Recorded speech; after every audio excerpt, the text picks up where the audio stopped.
Hello everyone and welcome back to my channel Diksha pharmacy. और अगर आपने अभी तक हमारे चैनल को सब्सक्राइब नहीं किया है तो प्लीज़ सब्सक्राइब करें and press the bell icon so you will get all the notification from this channel. और आज की वीडियो में हम बात करने वाले हैं pharmacology of drugs acting on cardiovascular system, जिसमें हमारा एक फर्स्ट चैप्टर है introduction to haemodynamic and electrophysiology of heart.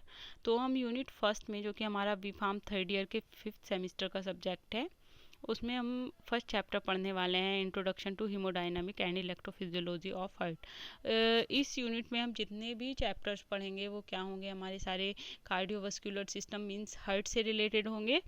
तो आइए देखते हैं कि क्या है हमारा हीमोडायनामिक और इलेक्ट्रोफिजियोलॉजी ऑफ हार्ट। आपने पहले पैथोफिजियोलॉजी में सेकंड सेमेस्टर में भी इसकी स्टडी की है।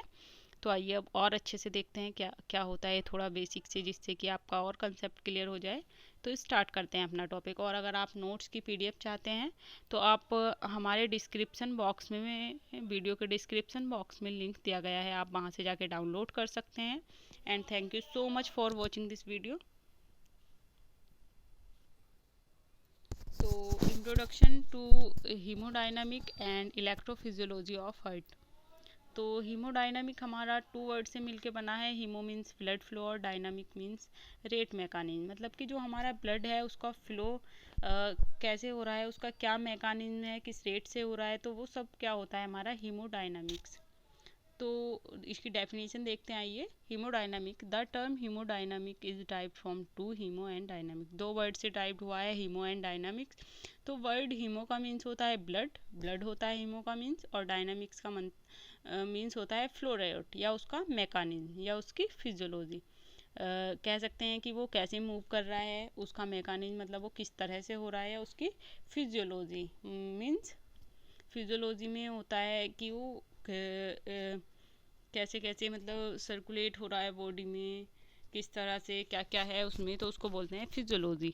The branch of pharmacology in which we study about the flow rate mechanism, flow rate उसका mechanism, and physiology of blood and heart, blood की और हार्ट की, this is called the haemodynamic. मतलब कि ब्लड की और हार्ट की किस तरह से वो हमारी बॉडी में सर्कुलेट हो रहा है, कहाँ से कैसे उसको करंट मिल रहा है, कि वो कॉन्ट्रैक्शन और रिलैक्सेशन हो रहा है हार्ट का, तो ये सब क्या है उसकी फिजियोलॉजी है। कितने चैम्बर है उसमें, ये सब क्या है उसकी फिजियोलॉजी है। तो ये सब हमें पढ़ना है।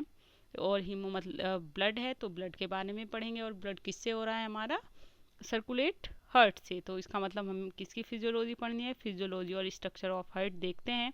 फिजियोलॉजी का मतलब होता है कि हमारा जैसे हार्ट है उसमें कितने मतलब चैम्बर हैं, क्या क्या, कैसे ब्लड आ रहा है, कैसे उसमें करंट फ्लो कर रहा है, किस तरह से क्या क्या उसमें मतलब हमारे यूज़ हो रहे हैं, कि किस किस ऑर्गन का यूज़ हो रहा है जो उसमें वर्क कर रहे हैं, तो वो देखते हैं हम फिजियोलॉजी में। तो फिजियोलॉजी देखते हैं कि हार्ट में क्या होते हैं। सबसे पहले तो 4 चैम्बर होते हैं, 4 चैम्बर होते हैं। राइट एट्रियम, उसके बाद लेफ्ट एट्रियम होती है लेफ्ट साइड में, राइट साइड में राइट एट्रियम होती है। उसके बाद थर्ड होता है हमारा राइट साइड में राइट वेंट्रिकल, और लेफ्ट साइड में लेफ्ट वेंट्रिकल। और जो हमारी राइट एट्रियम होती है वो किससे ब्लड लेती है, वो सुपीरियर और इन्फीरियर वेना कैवा उसको ब्लड प्रोवाइड कराते हैं। और आर्टरी से क्या होता है, ब्लड बॉडी में सर्कुलेट होता है लेफ्ट वेंट्रिकल से निकलकर। तो सबसे पहले ब्लड आया हमारा राइट एट्रियम में सुपीरियर और इन्फीरियर वेना केवा के थ्रू। उसके बाद एस ए नोड और ए वी नोड ने करंट को जनरेट किया, जिससे क्या हुआ, वो करंट पुरकिंजे फाइबर, जो मिडिल वाली लेयर है लेफ्ट एट्रियम और राइट एट्रियम के बीच में, लेफ्ट वेंट्रिकल और राइट वेंट्रिकल के बीच में, ए वी नोड ने वो करंट हमारा उसमें बंडल ऑफ हिज में सर्कुलेट कर दिया। इसको हम बंडल ऑफ हिज बोलते हैं। वहाँ से हमारा ब्लड गया,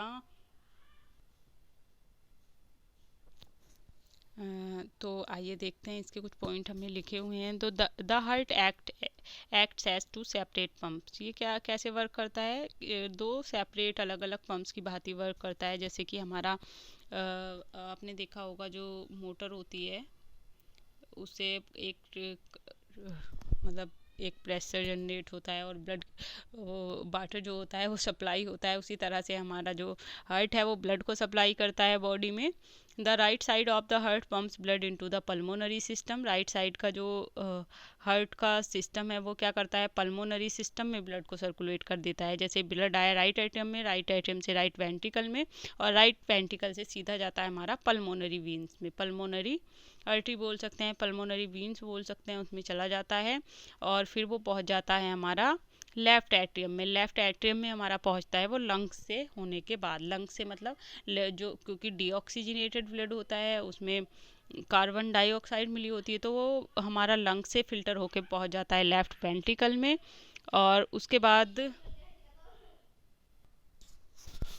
और जो हमारा लेफ्ट साइड का जो हार्ट होता है वो ब्लड किस में करता है, हमारा सिस्टमिक सर्कुलेशन में, क्योंकि राइट वेंट्रिकल से ब्लड जाने के बाद लेफ्ट एट्रियम में ही जाता है लंग से पास होने के बाद, और उसके बाद लेफ्ट वेंट्रिकल में चला जाता है और लेफ्ट वेंट्रिकल से हमारा बॉडी में, पूरी बॉडी में फ्लो करता है। ठीक है, द सुपीरियर वेना केवा और इन्फीरियर वेना केवा ब्लड क्या करते हैं, डीऑक्सीजनेटेड ब्लड लाते हैं किसमें, राइट एट्रियम में।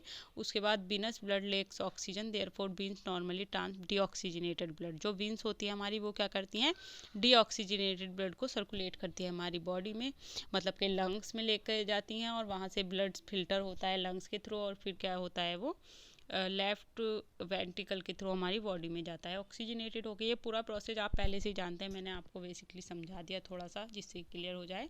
उसके बाद देखते हैं इलेक्ट्रोफिजियोलॉजी ऑफ हार्ट, या कंडक्शन सिस्टम भी बोल सकते हैं। तो जो हमारा मतलब जो हार्ट होता है वो क्या करता है, कॉन्ट्रैक्शन और रिलैक्सेशन क्या करता है, वो कॉज करता है। कॉन्ट्रैक्शन होता है, रिलैक्सेशन होता है। कॉन्ट्रैक्शन मतलब ब्लड हमारी बॉडी में फ्लो करता है, और रिलैक्सेशन ब्लड को वो फिल करता है।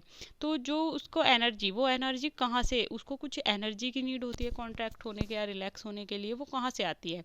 तो आइए उसी को क्या बोलते हैं हम, इलेक्ट्रोफिजियोलॉजी ऑफ हार्ट या कंडक्शन सिस्टम। ठीक है, तो हमारी जो राइट एट्रियम होती है उसमें एस ए नोड और ए वी नोड हमारे लगे हुए होते हैं।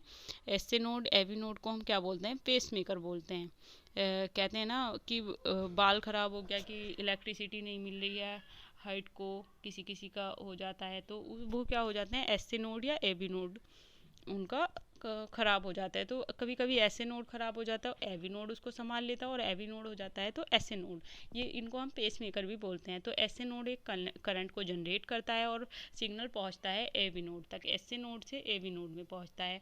एवी नोड से कहाँ पे जाता है करंट, बंडल ऑफ हिज, जो मिडिल वाली जो लेयर है ये, इसको बोलते हैं बंडल ऑफ हिज। तो एवी नोड क्या करता है, बंडल ऑफ हिज को करंट प्रोवाइड कराता है, और बंडल ऑफ इससे जाता है करंट हमारा पुरकिंजे फाइबर। जो हमारी आउटसाइड की जो बाल है हमारे हार्ट की, उसको हम बोलते हैं पुरकिंजे फाइबर। और जब पूरे हमारी हार्ट की सारी मसल्स में हमारा हाँ सिग्नल पहुंच जाता है, इलेक्ट्रिसिटी पहुंच जाती है, तो वो क्या करता है, कॉन्ट्रैक्शन और रिलैक्सेशन करने लगता है। तो इसको सिंपल सी एक फ्लो चार्ट से समझाया गया है कि एस ए नोड क्या करता है, सिग्नल प्रोवाइड करता है एवी नोड को, एवी नोड से जाता है वो वंडल ऑफ हिज में, वंडल ऑफ हिज जो मिडल वाली लेयर होती है, और उसके बाद जाता है वो पुरकिंजे फाइबर्स में, और उसके बाद हो जाता है हमारे हार्ट का कॉन्ट्रैक्शन और रिलैक्सेशन। तो आई थिंक आपको क्लियर हुआ होगा ये। अब देखते हैं मायोकार्डियम। जो हमारा हार्ट बना हुआ होता है वे एक अलग टाइप की मसल्स होती हैं, मतलब मसल्स तो होती हैं पर वो हार्ट की मसल्स अलग होती हैं as compare to body parts. तो मायोकार्डियम उनको क्या बोलते हैं, मायोकार्डियम। तो the muscle which is present in heart is called as myocardium, उनको हम मायोकार्डियम मसल्स बोलते हैं। तो मायोकार्डियम मसल की स्ट्रक्चर देखते हैं कि उसमें क्या होता है, एक सिंगल न्यूक्लियस होता है और बहुत सारे माइटोकॉन्ड्रिया होते हैं। तो ये क्या होते हैं, हमारे मायोकार्डियम मसल्स होते हैं। और जो मायोकार्डियम मतलब कि जो हमारी हार्ट का कॉन्ट्रैक्शन और रिलैक्सेशन होता है, तो वो हमारी थ्री टाइप से हमारी मसल्स जो मायोकार्डियम मसल्स हैं वर्क करती हैं, sodium potassium ATPase pump, calcium channel pump और एक्शन मायोसिन पंप। इसके थ्रू वो क्या करती हैं, कंट्रोल करती हैं कॉन्ट्रैक्शन और रिलैक्सेशन को। तो इसको हम बोलते हैं कार्डियोवास्कुलर डिसीज़ होती हैं, जैसे एंजाइना पेक्टोरिस है, CHF है, क्रोनिक हार्ट फेलर है, और एरिदीमिया है, थीरोस्क्लेरोसिस है, एट्रियोस्क्लेरोसिस है। तो ये सब क्या है, हमारी हार्ट से रिलेटेड डिसीज़ हैं। उसके बाद देखते हैं फ्रैंक स्टार्लिंग लो। फ्रैंक स्टार्लिंग लो के जितना आपका स्ट्रेस होगा, जितना ज़्यादा आप स्ट्रेस लेंगे उतनी ज़्यादा आपका जो हार्ट है वो काम करना बंद कर देगा, डिक्लाइन स्टेज में चला जाएगा। ये क्या है, उसके डायरेक्टली डायरेक्टली समानुपाती है, मतलब समानुपाती है, प्रिपोजिशनल है, तो उसको क्या बोलते हैं, स्ट्रेस। डायरेक्टली जैसे जैसे स्ट्रेस बढ़ेगा उसकी कैपेसिटी डिक्लाइन होती जाएगी आपके हार्ट की, ठीक है। और ये आपका सिलेबस है, तो इसमें हम अगला नेक्स्ट चैप्टर स्टार्ट करेंगे, drugs used in congestive heart failure. और अगर आप नोट्स चाहते हैं तो हमारी वीडियो के डिस्क्रिप्शन बॉक्स में पीडीएफ का लिंक दिया गया है, आप वहां से डाउनलोड करके अच्छे से स्टडी कर सकते हैं। Thank you so much for watching this video. और आपने अभी तक हमारे चैनल को सब्सक्राइब नहीं किया है तो प्लीज़ सब्सक्राइब करें and press the bell icon so you will get all the notification from this channel.